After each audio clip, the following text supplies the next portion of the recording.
Have you ever seen an elephant so small it could ride in a fish tank? Today you will, and it's pure joy.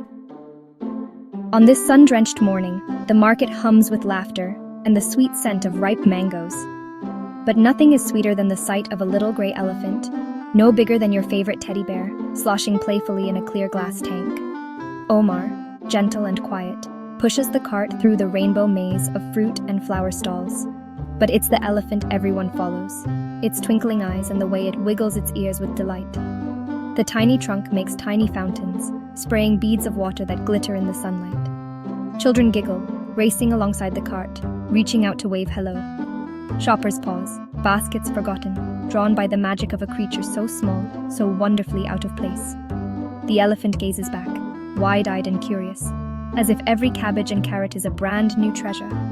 It lifts its trunk, a proud little trumpet, basking in the warmth and wonder it creates. For a moment, the whole busy market slows. Grown-ups remember how it feels to marvel, and children believe that anything is possible. All because of one tiny elephant, splashing with joy in a fish tank, reminding us that magic can fit in the smallest places, if you know where to look. The Elephant in the Fish Tank is available on Amazon and Barnes & Noble.